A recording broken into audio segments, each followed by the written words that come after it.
susubukan kong bilisan ang aking preaching.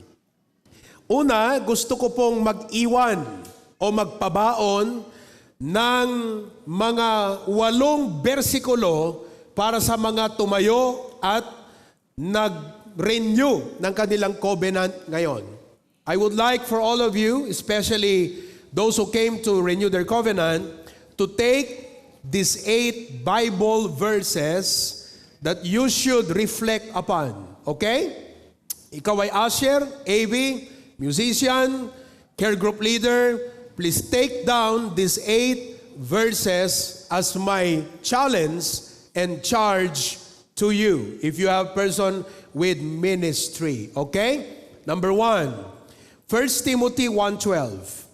1 Timothy chapter 1, verse number 12. Everybody, let us read together. Go. And I thank Christ Jesus our Lord, who hath enabled me, for that He counted me faithful, putting me into the ministry. Etong verse na to reminds us that serving God is a privilege. Everybody say that? Serving God. One more time, please. Serving God.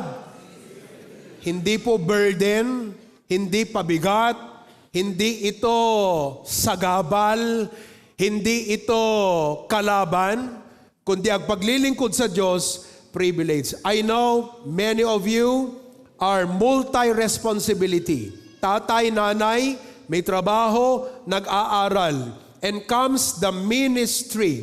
Please, never ever take the ministry as a burden or kakompetensya ng pamilya mo, ng trabaho mo, o pagnenegosyo mo. Dapat ang paglilingkod sa Panginoon para sa iyo, pribilehyo.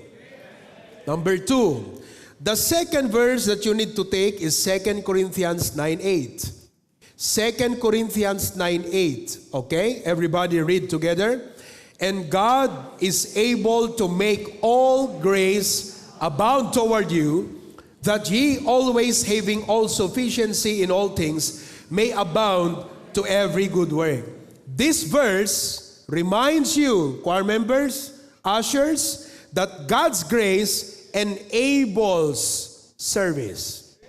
Everybody say that? God's grace enables service. Pag feeling nyo po, hindi nyo na kaya, congrats. Because where you end, that's where the grace of God begins. Kung feeling nyo na po, pagod na kayo, congrats. Sapagkat kung kailan ka pagod, doon ka palalakasin ng Panginoon. Where we end is where God's grace begins. So paalala po sa atin that though the demands of life are great, wag po kayong magrereklamo sa Diyos. Kundi for every responsibility, God will give you grace to abound to every good work. Number 3, Philippians 1:6. Philippians 1:6. I-meditate nyo po ito. Philippians 1:6. Read. Being confident of this very thing, that he which hath begun a good work in you will perform it until the day of Jesus Christ. Now, ibig sabihin, ganito po, ang Panginoon kumikilos daw sa ating buhay. To work, God is working in you. Hello? So, ibig sabihin, ministry is an opportunity to grow. Kung usher ka, ministry, opportunity to grow. Merong isang kapatid, sabi kanina, Pastor, alam mo, nag-visit ako kahapon, ilang beses ako bumalik, hindi ko masipot yung aking dinidisciple. Pastor, ang hirap din pala yung pupuntahan mong bisitahin yung isang new believer o yung isang miyembro, tapos hindi sumisipot, parang iniiwasan ka pa, di ba? Sabi ko sa kanya, alam mo, ang ministry, hindi man yung tao ang lumalago, pero ikaw ang lumalago. You're developing determination, nadidevelop mo ang patience mo, nadidevelop mo ang pagpupursige mo sa gawain. Now, I'm not saying that never mind that they don't grow. What I'm saying, don't be discouraged when your ministry seems slow in its progress. Hindi man sila yung lumalago, pero ikaw yung lumalago. Kaya ang ministry po is an opportunity to grow. The best place to grow and improve your life and faith is in serving God. Kaya wag niyo pong sabihin na, ministry, pabigat, agaw oras, wala akong panahon. Ibig mo sabihin, ayaw mo yung privilege. Ibig sabihin, ayaw mo yung grace ng Panginoon. Ibig sabihin, mamimiss mo yung opportunity to grow. Number 4, 2 Timothy 2:21. 2 Timothy chapter 2, verse number 21. Read, "If any man therefore purge himself from this, he shall be a vessel unto honor, sanctified and meet for the master's use, and prepared for every good work." So yung una, pinapakita ko sa inyo ang ministry privilege. So dapat i-appreciate nyo, hindi nagre-reklamo.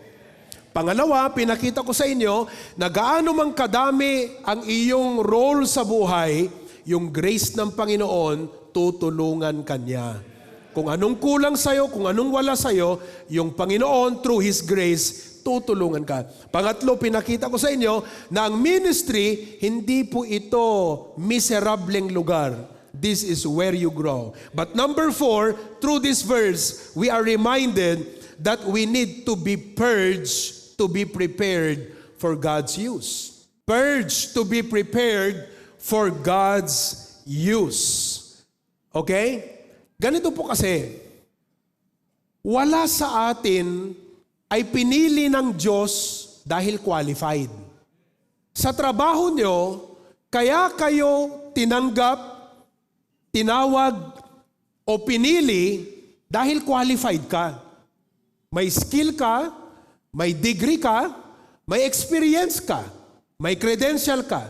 So you were put into the job because you are qualified. Sa ministry, hindi po. Wala sa atin ang qualified. Sabihin mo sa katabi mo, hindi ako actually qualified. Kaya baka iniisip nyo po kanina na yung mga pinatawag natin dito, sila'y mga qualified. Wala po. Ikaw, ako, walang qualified. Tingnan nyo ang buhay nyo, tingnan ang buhay ko. Makasalanan tayo. Maglilingkod ka sa hari ng mga hari. Privilege talaga.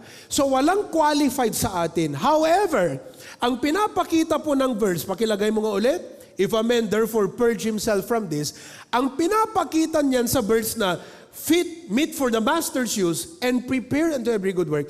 Ang pinapakita, kapatid, is this: hindi ako qualified, pero pag binigay ko na ang buhay ko sa isang tungkulin sa gawain ng Diyos, may mga qualities na dapat kong tutunan. May mga attitude, may mga mindset, may mga pag-uugali na dapat kong isantabi. Ang sabi ng Bible, purge. Naunawaan niyo po. Sa ministry, hindi pwede ang mayabang. Ibabagsak ka ng Diyos. At pangalawa, makakasira ka ng gawain. Sa ministry, bawal po ang stubborn. Ibig sabihin, maglingkod siya kung kailan niya gusto. Kumanta kung kailan niya gusto. Pag wala sa pakiramdam, hindi kakanta. Yung mga ganyang pag-uugali, mga ganyang pag-iisip, mga ganyang attitude, ang sabi ng Bible, purge. Ang purge po sa Tagalog, lilinisan, tatanggalin, puputulin. Kaya wala sa atin ang qualified. Subalit pag tayo'y nagpagamit na, kailangan tayong magkaroon ng self-awareness na may mga bagay sa atin na pwedeng maging dahilan, balakid at hadlang na hindi ka magamit ng Diyos o maiangat sa kanyang gawain dahil may bara. That is why we have trainings, we have equipping, we have seminars, we disciple you, guide you, mentor you, coach you, show you where you are wrong, and don't be offended when I come to you and say, "Kapatid, matagal na sana kitang i-appoint dito, pero nakita ko yung attitude mo, pag inilagay kita, hindi sa ayaw kitang ilagay, pero yung attitude mo, baka ikaw lang ang masisira sa paglalagyan ko." At ayaw ko na dahil sa akin, masisira ka. Ayaw ko na dahil sa akin, masisira yung gawain dahil hindi maganda yung attitude mo. And be humble to accept that when I tell you that. Naunawaan niyo po? Ito po ang nagpapaalala sa atin. Walang perpekto, walang qualified. Pero kung gusto mo nang magpagamit sa Diyos, ang utos ng Bible, putulin mo yung mga hadlang, balakid o bumabara ng paggamit ng Panginoong Diyos sa atin. Amen po ba? Pwede ba yung nagpipreach dito at sabing ganyan, mga kapatid, dapat tayo pag naligtas na, babaguhin ng Panginoon. Sasabi nung nakaupo, kagabi lang nag-inuman kami nun eh. Kaya bisyo mo, tanggalin mo. Paninigarilyo mo, tanggalin mo. Pag-iinom mo ng alak, tanggalin mo. Lahat yan ay dapat itakwil mo, kapatid. Alang-alang doon sa desire mong mapaglingkuran ang ating Panginoong Diyos. Yan po ay isang paalala sa atin. Kaya naulit ko po, there may be some of you think, bakit si Pastor hindi ako i-appoint? Bakit hindi ako ilagay dito? Malamang, you have self-searching and self-awareness. You have an attitude na pwedeng ikasira mo at ayaw ko na ako pa ang maging dahilan na pag nilagay kay ta dyan, lumobo lalo ang ulo mo, masisira ang buhay mo. I don't want to be the reason to your destruction. So I will just help and wait until you learn to humble yourself. You learn such certain attitude upang sa gayon ay magamit ka ng Panginoon. Ganyan po, hindi tayo namimili. Pero kinakailangan tayo piliin nating tanggalin yung mga masama. Next verse that I need to remind you is 1 Corinthians 4:2. 1 Corinthians chapter 4 verse 2. Buhay pa kayo? Okay.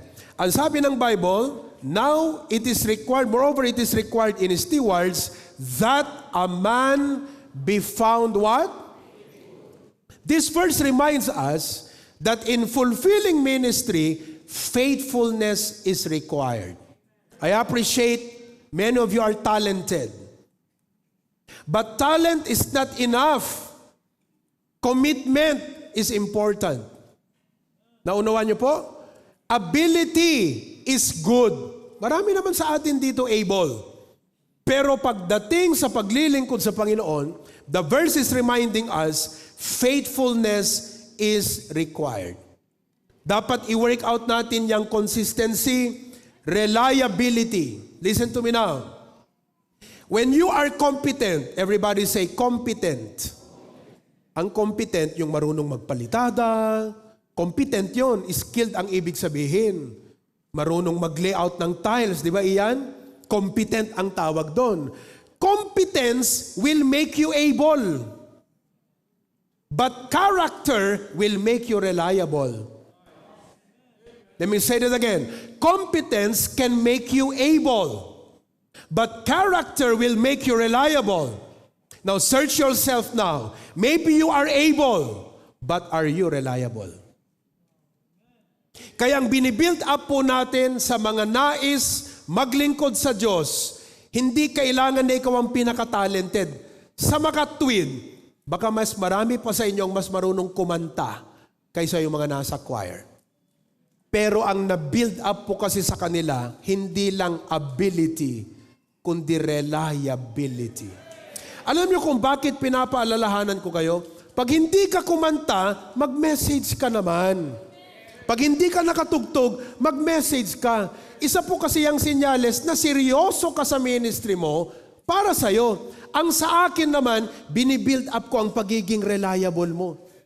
Iba po kasing pag-iisip yung tao, absent na, hindi nakatugtog sa orkestra, hindi nakakanta sa choir, hindi nakapag-usher, na hindi man lang ipinaalam sa pastor. Tandaan nyo to, kung boss ka, engineer ka, contractor ka, teacher ka, principal ka, may mga tao sa ilalim mo, umabsent, na hindi man lang nagpaalam sa'yo, okay lang? Hindi okay yung pag-absent. Pero naiintindihan mo yon. Ang hindi okay sa'yo, yung hindi man lang nagpapaalam, bakit umabsent? Hindi reliable lang ganon. Huwag kayong masasaktan kung sasabihin ko yan. Kung masasaktan man kayo, so be it. If that will be the thing that will kill your pride away. Pero kapatid, kung asher ka, absent ka, hindi ka nagpapaalam, gusto kong sabihin sa'yo, hindi kita maaasahan. Masakit yun mga kapatid, pero totoo. Ilagay mo ang sarili mo sa akin. Boss ka. May mga tao ka, umabsent, hindi nagpapaalam. Tatawagan mo pa yan, di ba? Ba't wala ka ngayon? Lalong-lalo na kung agapura ti trabaho sa construction. Di ba? Kasagsagan ng trabaho. Kailangan mo yung taong yan. Nawala o kaya hindi man lang nag-inform ahead of time. Di ba? Hindi reliable yung ganon kahit able. Kaya po dito, you come with the abilities that God gave you. My responsibility is to train you to become reliable. Kaya hindi po biro yung mga ganyang sinasabi ko. Pagka-mo kayo mo't ano, di kayo makaperform ta ministry yo. Ag-text kayo mo't ano, absent kayo. Agibaga kayo mo't ano, maladaw kayo. Yung iba kasi dito, hindi nyo itinitreat seriously yan eh. Parang bale-wala. Iniisip nyo siguro, sa dami pa ng mga ministers sa church, matche-check pa ba lahat ni pastor yan? Hindi lang ako yan eh. Ikaw. You need to build your reliability. Malay mo kung hindi ko na-check, hindi ko nabasa yung message mo, sa akin yun. Pero ang sayo, you're building accountability and reliability. Kayo, gusto nyo bang lumalabas ang anak nyo hindi nagpapaalam? Alas 5 ang usapan, alas 6 wala pa. Okay lang yun sa inyo? Your children must inform you. Why? Because you're building accountability. You're building reliability. Yan po ang faithfulness, mga kapatid. Okay? Number 6 that I need to remind you about is Hebrews 13 verse 17. Hebrews chapter 13 verse number 17. Everybody read. Obey them that have the rule over you and submit yourselves, for they watch for your souls, that they may do it with joy and not with grief. Tandaan niyo po obey them. Kanina po, miniting ko yung mga ushers, some of our outreach coordinators, yung mga nag-facilitate ng program kanina. Pinatawag ko dun sa aking office. Ito po yung aking in-emphasize at itinuro sa kanila. Kako sa kanila, dapat matutunan nyo ang value ng lingkod ng Diyos sa buhay ninyo. Many of you are not updating the pastor. Many of you are not paying attention to the pastor because you did not realize he is God's messenger for your life. Ang Kristiyano na hindi po niya naunawaan ang value ng pastor, kahit mag-preach ang pastor, kahit mag-announce ang pastor, hindi mo masisisi na hindi niya ipaprioritize ang mga instruction ng pastor, hindi niya papansinin ang mga itinuturo ng pastor, hindi niya gagawin ang mga guidance ng pastor, hindi mo siya masisisi. Bakit? Wala pong programa sa utak na ganon. Initiative is a product of a program mind. Pero pag ang isang Kristiyano, na-realize niya po itong Hebrews 13:17, na yung pastor pala ay lingkod ng Diyos, na pag siya'y nangaral ng Biblia, hindi po ordinaryong libro, mensahe ng Diyos. Ibig sabihin, dun pala manggagaling yung mga planong gagawin mo sa buhay. Like, when you're listening to a preaching like, wow, para sa akin yun . And that message becomes a direction in your life. When you treat the pastor that way, pagka ang pastor nag-announce, gagawin mong priority yan. Kaya, mga kapatid, I hope you realize accountability matters. We are accountable to the pastor. Number 7, Colossians 1:18. Colossians chapter 1 verse 18. Read. And he is the head of the body, the church, who is the beginning, the firstborn from the dead, that in all things he might have the preeminence. Ibig sabihin, pagkatapos ng lahat, alam ko that's a lot, no? Ang dami na yung binigay ko sa inyo. But even at the end, ang anumang tagumpay, ang anumang success, achievement natin sa buhay man, sa pamilya man, sa mga anak natin, o maging sa ministry, lalo na, walang ibang bibigyan ng papuri kundi ang Panginoon. We do not want to highlight ourselves. We only take the joy but we give God the glory. Tatandaan niyo po sa ministry, walang payabangan, walang pagalingan. Panginoon ang ating itinataas. Sa Kanyang lahat ng papuri. And because of that, you need to give your best. Not because you want to be proud. Not because you want to be famous. You give your best because it's for the Lord. And for every success and victory, give the glory and honor to God. Kung ikaw ay nag-fail, sa'yo yun. Kung tagumpay, sa Kanya yun. Kung palpak tayo sa ministry, meron tayong hindi alam, kaya tayo palpak. Pero pag nagtagumpay tayo sa ministry, give the glory to God. Remember that verse. Last verse that I would like to give as a charge and challenge to all our ministers and all of you is Philippians chapter 2 verse 15. Philippians chapter 2 verse number 15. Everybody read. That she may be blameless and harmless, the sons of God, without rebuke, in the midst of a crooked and perverse nation, among whom ye shine as lights in the world. Your testimony is powerful. That's number 8. Your testimony is powerful. Kaya po, dahil dyan, in response, bilang pastor, kahit papaano, minomonitor ko po yung mga buhay nyo sa bahay, sa eskwelahan, sa trabaho. Nangako kayo, I will promote the testimony of my church. Poprotektahan ko ang testimony ng aking church. Tapos paglabas mo, nag-SM ka, kayong mga ladies, nakapantalon kayo. Hindi mo na prinotektahan yung testimony na ng church. Kaya kakausapin kita ngayon, kapatid, umupo ka muna, mag-step down ka muna. Gusto kong maramdaman mo at ma-realize mo na hindi lang yung ability mo ang mahalaga. Mahalaga yun, yes. Hindi lang yung commitment mo na kumanta ang mahalaga. Mahalaga din, higit sa lahat, ang testimony mo.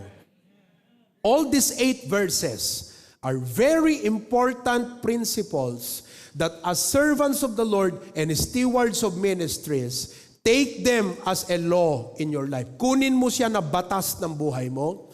Kunin mo siya na maging programa ng pag-iisip mo, na ito yung magpuproduce automatically.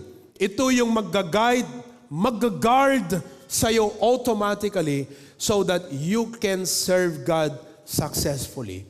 You can be productive in the ministry. Mga kapatid, may maganda pa akong lesson para sa inyo, how to be productive, how to be a productive Christian. Pero let me end with this. Let me end with this. Kasi ayaw ko na para lang sa mga ushers, Pastor, bakit sila lang yung pinangaralan mo? Kami namang mga nagsisimula pa lang, pangaralan mo rin kami. Okay, para sa inyong lahat. Buhay pa kayo? Para sa inyong lahat. Salamat sa Diyos, pinupuri ko ang Panginoon. Nung Merkules, ako po ay nagbigay ng lecture tungkol sa goal setting. Everybody say, goal setting. Before you start to build a house, draw the picture, draw the line. Mahirap pong nagtayo ka ng bahay na wala ka man lang sinusunod na picture o perspective. Tama po ba? Ngayong taon na ito, the guarantee that this year will be blessed by the Lord. Automatic, God is a blesser. Automatic, God is generous. Automatic, God is good. Automatic, God will heal you when you are wounded. Automatic na nature po ng Diyos yan. Subalit, the guarantee that this year is going to be blessed by the Lord is by your godly goals. Kaya ini-encourage kong lahat na mag-set ng godly goal. To God be the glory, nung Friday, Huwebes pa lang, may nagpadala na po sa akin ng goal. Pastor, ito po yung goal ko this year. O binasa ko. Lahat. Biyernes, ilan yung nagsasabay-sabay? Halos 20. Nagpadala. Hanggang kagabi, nag-antay po ako. You know what time I slept last night? 12:30 a.m. Dahil nag-antay pa ako ng mga magpapadala ng kanilang goals for this year. Ang napansin ko, mukhang masyadong general yung mga goals. Halimbawa, in my Christian life, ang inilagay niya lang, I commit to be faithful in my daily devotion. I commit to be faithful in my church attendance. Maganda po yun, pero let me help you. Kaya, gumawa po ako ng isang mahaba-habang listahan. Bigyan mo ako. At ito, i-distribute. Huwag nyo nang kopyahin. You will receive a copy as you leave the building today. Huwag niyo munang i-distribute. Mamaya na siguro, no? You will receive a copy. Pero everything will be on the screen. Para makafocus muna kayo. Okay? Let me help you in setting your goals. Ang ating goals this year is godly goal. Everybody say, godly goal. Bakit godly goal? Kasi yun lang yung goal na pwedeng i-bless ng Diyos. Kung personal mo yan, lalayo ka sa Kanya, i-bless ka ba niya? Pwedeng yumaman ka, pwedeng magtagumpay ka, pero hindi galing sa Diyos. Hindi lahat ng pagpapala sa Kanya galing. Kaya kung gusto mo, Diyos yung nag-bless sa'yo, iset mo yung goals na godly. So let me help you set godly goals. Okay? 5 ito. Let me go and run them down. Anyway, you'll have a copy of this. Okay? At sana po, uunahin ko, care group leaders, kayo po ang aasahan ko na unang magsasubmita sa akin. Unawain niyo po, I do not want you to understand as if I am just forcing or requiring you. Sana ma-realize niyo po ang kahalagahan ng goal setting na ito. Are you there? Okay. Ang una, na goal setting mo, me and my God. So, tingnan nyo na lang sa screen. Lagay nyo na lang. Me and my God. Pagdating po sa puntong ito, merong 7 o 6 na dapat mong bigyan ng halaga. Mas detailed ito. Halimbawa, number 1, prayer life. Ganito ka-specific. Ang punto ko lang, pag mag-goal setting kayo, make it specific. Everybody say specific. Halimbawa, ganito ka-specific. I will maintain a prayer diary. Hindi yung I will be faithful in praying. General yon. Kung gawin mong specific, may dapat gagawin ka sa prayer life mo. I will maintain a prayer diary. So sa prayer diary mo, ang gagawin mo, bibili ngayon ako ng notebook. I-divide ko yung notebook ko into different categories. Lunes, Lunes, ang ipapanalangin ko, pastors and their families. Martes, my family members. Merkules, local church ministries. Ayan o, Huwebes, ganyan dapat. May gagawin ka. Hindi yung sinabi mo lang, I will be faithful in my prayer life. Wala yun. Ang dapat specific, may gagawin ka talaga. So to transform, to evolve, to revolutionize your prayer life, gawin mo to. Gagawa ako ng prayer diary. Tapos, ito na. Pastor, alam mo naman ako, busy ako, dami kong trabaho. Alam niyo po yung sinasabing, I have no time? That's a myth. Hindi totoo yan. You will always give time when something is important to you. The reason why you say you have no time, it's not important to you. Hindi naman sa hindi mahalaga sa'yo, pero hindi yun yung pinahalagahan mong priority. Pag sinabi mong I have no time, that's why be careful when you always say I have no time. Naunawaan niyo mga kapatid, you can have time for prayer diary. Anong ginagawa mo pag break time? Ilang oras ka nagso-social media? Tapos wala kang panahon mag-prayer time? Tell me. Prayer diary, wala akong time. 1 hour ka nga nag-Facebook eh. 1 hour pa sa TikTok. 1 hour pa kay YouTube. 1 hour pa kay Netflix. 5 oras o 4 na oras. Tapos sabihin mo, wala kang time sa prayer diary. Yun ang dapat mong ayusin sa utak mo. Kasi pag-iisip mo pa lang, nagkakasala ka na. Pag-iisip mo pa lang, mali ka na. Pag-iisip mo pa lang, defeated ka na. I-fix mo nga yung pag-iisip. At sinasabihin ko sa'yo, mapipix din ang buhay mo. Am I correct? Okay. Pangalawa po. Halimbawa, me and my God. Commitment mo, soul winning. Halimbawa lang, soul winning. Pwede mo namang sabihin, yung iba sabi, I commit to be a soul winner. Wala yon. Hindi ko sinasabing walang kwenta yon, pero mukhang walang papupuntahan yon. Ang dapat, specific, I will aim to lead 1 soul every week. Yan ang specific. Tingnan nyo ha. I will aim to lead 1 soul per week or per month. So, in 1 year, pag 1 soul a week ang sineran mo ng gospel, that's 50 souls a year. Imagine nyo po, kung may 500 membro tayo, pareho ang goal, that is 25,000 souls in 1 year. by 500 members na nag-set ng specific goal. Don't make it just general. Kaya next time, alam ko na yung mga nag-submit na sa inyo, uupo kayo ulit. Babalikan nyo yan ulit. Halimbawa, I will distribute 10 gospel tracts per week. So sasabihin mo, pag pumunta ako sa church ng linggo, pagbaba ko sa lobby, kukuha ko ng 10 gospel tracts. I-distribute ko yan. Linggo-linggo ko gagawin. So kung 10, ibig sabihin, in 1 year time, 520. Kaysa yung sinabi mo, hindi, nagdi-distribute naman ako ng tracts. Kailan?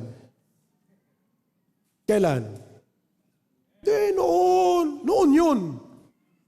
How about this year? If you don't do it intentionally, you'll never do it. You'll never do it. Kaya dapat may intentional goal setting ka, may intentional planning ka, hindi yung, basta this year, I will renew my vow to the Lord. I will give gospel tracts. Wala. Sporadic yan. Sabog yan, kapatid. Walang organized na pag-iisip yan. Okay. Next. Letter C. Faithful and growing stewardship. Hindi yung, I will be faithful in my tithes and offerings. Talaga. Ito ang gawin mo. I will list all my tithes, offerings, first fruit commitment. Kumuha kasi kayo ng notebook. Ilista nyo. Naunawan niyo po? If it is important, it is worth planning for it. Kakasal ka na walang plano? Tell me. Kung kakasal ka, gagastos ka, pagpaplanuhan mo. Kung mahalaga sa iyo ang bagay na to, pagpaplanuhan mo. Now, you will go and not plan about it. Why? Because you did not see the value of it. Hindi mo nakita yung halaga. So, upo ka, ililista mo, tithes, offering, first fruit, commitment. Ito pa, I will plan and prepare. Ito, hindi ko sinasabing gawin nyo.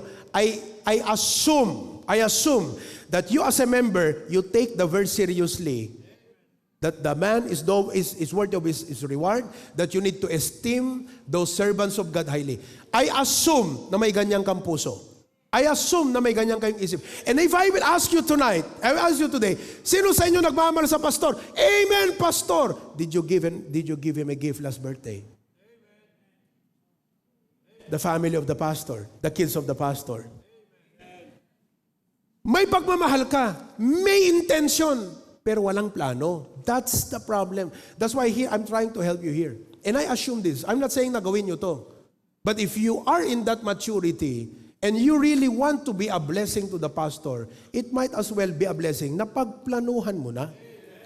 Nakaka-bless. May isang nanay na basa ko, nilista niya ang schedule ng birthday ni Pastor Provi, Pastor June, ni Ma'am Cora, ni Ma'am Kay, lahat ng mga anak, lahat yan, nilista niya for the whole year round. And do you know what that means? Sasabihin niya sa isip niya ngayon, okay, January pa lang, ang birthday na susunod kay Pastor Provi sa May, ngayon pa lang, magpiprepare na. Hindi yung, ay, birthday na pala ni Pastor next week. Ano kayong bibigyan natin gift sa kanya? Ano kayong bibigyan natin gift? Yung mga ganyan, hindi na pumaligayang pagbibigay sa'yo yan.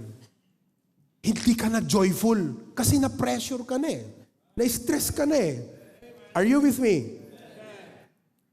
Are you listening? Pero pag prepare mo ahead of time, pinag-pray mo, masaya ka. Pastor, hindi mo man sabihin, 5 months namin itong pinag-ipunan.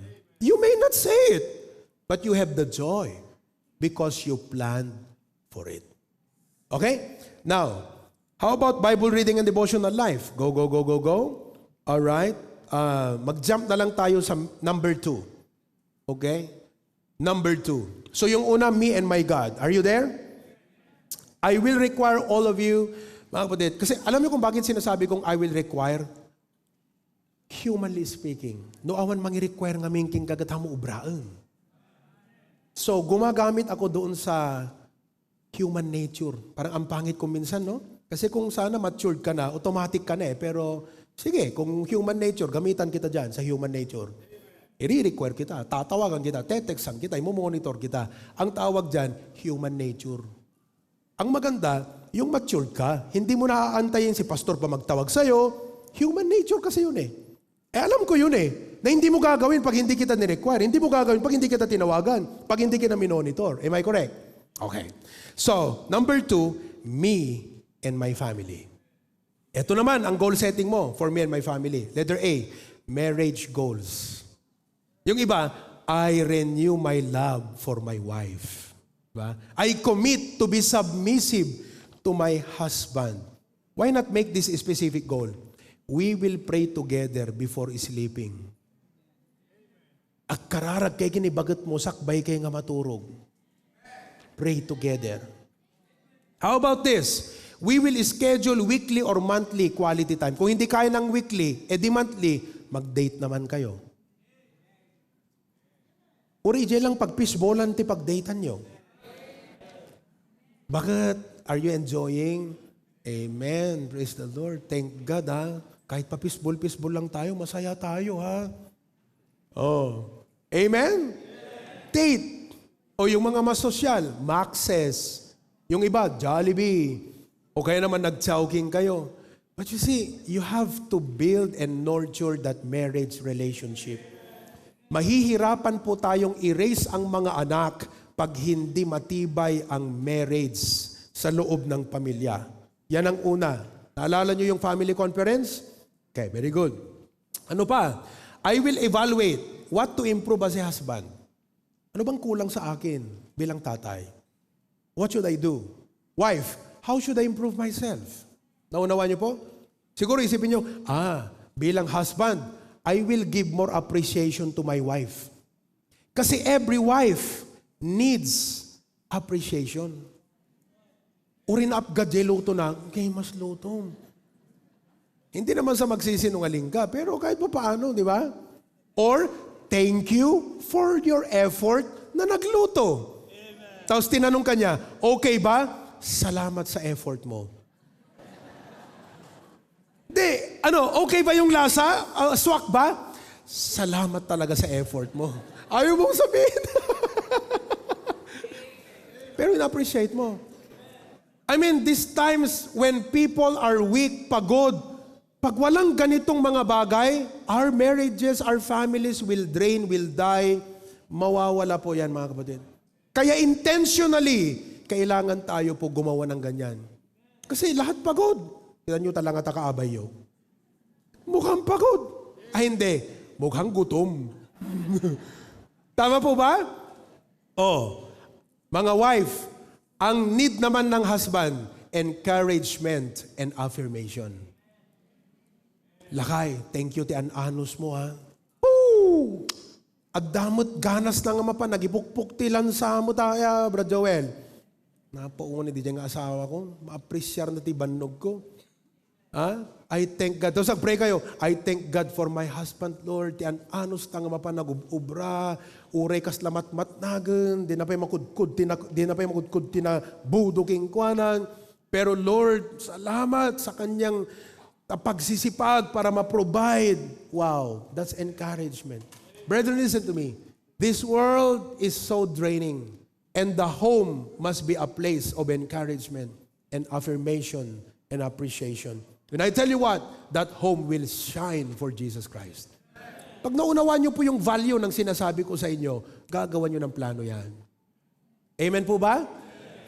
Ganun lang mga kapatid. Okay? Ano pa? Parenting goals. Parenting goals. Ano pa? Anong mga parenting goals natin?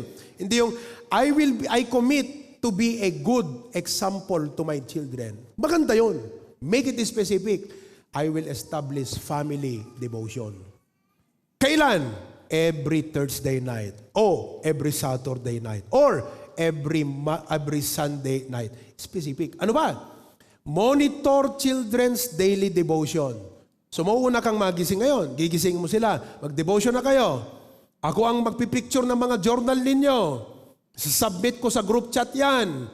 Huwag niyo pong i-take ito na burden or added burden sa schedule niyo po.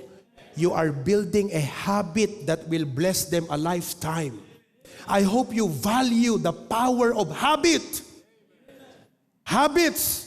Sow a habit and you will reap a character. Sow a character and you will reap a destination. And you are wondering why our children are turning out that way. Because we might have failed to build a good habits.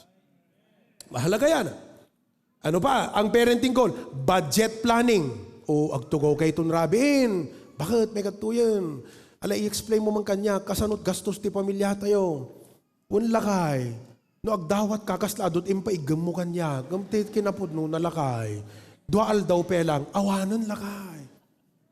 Kaya sasabihin mo naman, talaga, ang galing mo naman, bakit? Saan ka kumukuha ng pera? 70 sa kakain tayo. Pangalawang araw pa lang, wala na, grabe. Sige, pag-usapan natin. Amen? Oh, and wives, be a good steward. Ako, kampante ako sa wife ko, she's a good steward. Offerings namin, budget namin, praise the Lord. So, budget, planning. Next, meal planning. Sa mga panahong ito, kailangan ng tamang diet. Teka, nakalimutan ko. Ilagay mo yung letter F sa number 1. Naku mga kapatid, gawan nyo ng goal to. Letter F ng number 1, ibalik mo. Alala ko yung meal planning. Letter F, physical stewardship. Anong gagawin mo? I will steward my body as God's temple. General yan. Itong gagawin mo, I will normalize my lab results. Para mangyari yan, magpa-laboratory ka muna, tatainting. Tito Ray. Kasi, New Year, kain kayo ng sweet meat. Aging gata, adapin na bati nga, makaroni yan tarefyo. Nabangles di kita, buko salad ang kakabsahat. See? Ngayon, magpa-laboratory ka ngayon. Mataas na pala yung uric acid mo. Engineer, yan karis mo itong mga karpintero, magpa-laboratory sila. Sino mga karpintero na nandito? Taas ka ng kamay. Mga nagkakarpintero. Pati kay Architect Romel. Taas yung kamay nyo. Magpa-laboratory kayo. Huwag niyong sasabihin, laboratory, inaldawa nga, exercise. Naglaing ka nga makipadaya. Makadamag ka ti agpadaya dita. Sayang mo't, malanitan man di. Kita ariyutan kung kunana. Mga kapatid, pa-laboratory ka. Tapos sabihin mo, dahil ito templo ng Diyos, I will normalize my lab results. Taas ang sugar, ibababa natin yan. Mataas ang kolesterol, ibababa natin yan. Mababa ang potassium, itataas natin yan. Kain tayo ng saging all the day. Diba? Normalize your lab results. Ano pa ang dapat goal mo dyan? Create a wellness plan. Create a wellness plan. Hindi po sa pagyayabang ito, kasi hindi naman natin alam ang buhay, hindi natin alam ang ating kalusugan.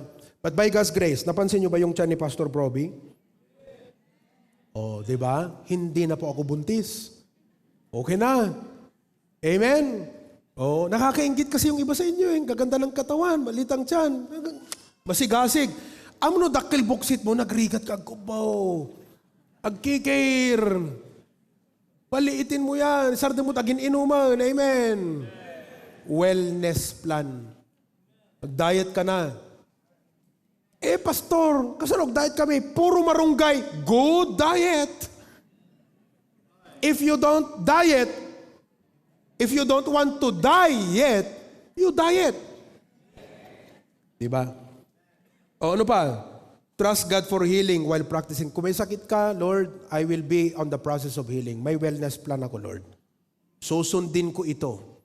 Amen? At pag nag-diet si Mister, sumama na rin si Mrs. Walang nag-amen dun, Pag nag-diet si Mrs., sabay na rin ni Mister. Para hindi naman natutuksok. Kawawa naman yung rabrabi, mayat tipangpangan mo't no, baka dapiatos. Dadyan nila kayo mga agtiltil mo kakabsahat. Ay masama yun. Amen? Ayan. Ganyan ang example ng mga goals na tinatawag.